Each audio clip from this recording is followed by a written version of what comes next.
This is what I'm calling Project Alien Slayer, a system designed to go ahead and beat out the Alienware Aurora R16 at a better price point while offering better components or better quality components with more upgradability and repairability down the road. As you guys have probably seen, I've had my fair share of troubles with Alienware systems in the past, so I want to go ahead and give you guys a better option that you can go ahead and move forward with. So what we're going to do is run over the components that we picked, go ahead and let you guys know the pricing comparison to the Alienware R16, and then we'll go ahead and get the system built and tested out. Starting off with the part selection, I chose all the parts to go ahead and keep the system as close as possible to the Alienware Aurora R16. So I selected a case that I've been wanting to test out for a while that met the slim micro ATX form factor of the Alienware system, which ended up being the Asus Prime AP201 case, which in white at the time of purchase was less than $80. The CPU selected was the Intel Core i7-13700F, which was selected just based to go ahead and match the Alienware system. And if you're looking to go ahead and build the system for yourself, I'd probably recommend spending just a little bit extra to go ahead and get the 13700KF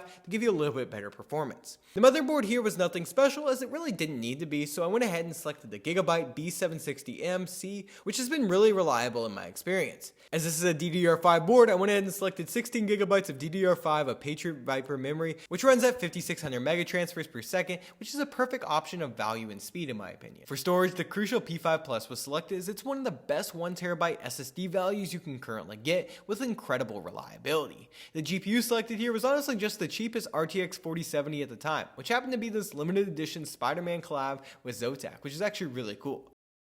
Speaking of something cool, to keep everything cool, I went ahead and selected the Deepcool LT520 in white for our AIO liquid cooler as it matched the aesthetic of the build while providing some really great cooling for the CPU. And to add additional airflow to the case, I went ahead and got two Arctic P12 PWM PST fans in white. To power the entire system, I selected the Seasonic Focus GX650 as it's one of the best budget power supplies currently on the market, and I didn't think the 500 watts in the included power supply for the Alienware system was honestly adequate for this type of hardware. And as a nice aesthetic touch, I also went ahead and threw in some cable extensions from Asia Horse in a black and white design. All these parts at the time of filming came out to around $1,450, which is nearly $300 less than the cost of the Alienware Aurora R16 with the exact same specs.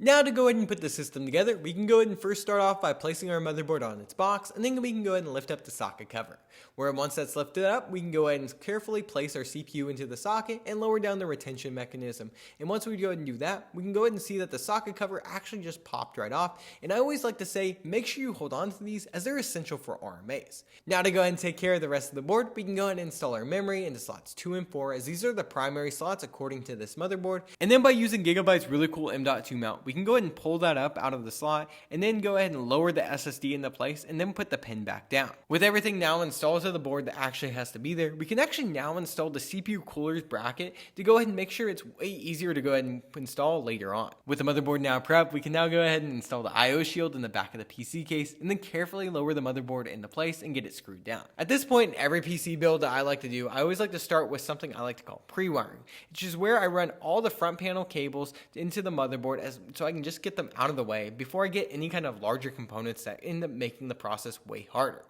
In addition to this, I also ran the extensions to also have those kind of pre-ran exactly where I wanted them to be just before even we have the power supply even in place. Now by just unscrewing the PSU mount, which in this case is up front, we can go ahead and remove that and then go ahead and install our Seasonic power supply onto it and then put that back in the system and make sure we get all of our power supply cables plugged into the extensions. With the power supply now installed, let's go ahead and take care of the CPU cooler, which to do this, we first need to go ahead and install the fans on the radiator, which then allows us to go ahead and install the radiator in the top of the case with the included screws. With that now mounted up top, as the cooler has thermal paste already pre-applied, we can go ahead and install the water block onto the CPU and get this screwed into place and then finally put the RGB block cover right on top and get that plugged in. With pretty much everything else installed in the system already, I went ahead and installed our two white Arctic fans as intake on the bottom of the case, and then from there I was able to go ahead and slot in our GPU and get that plugged in.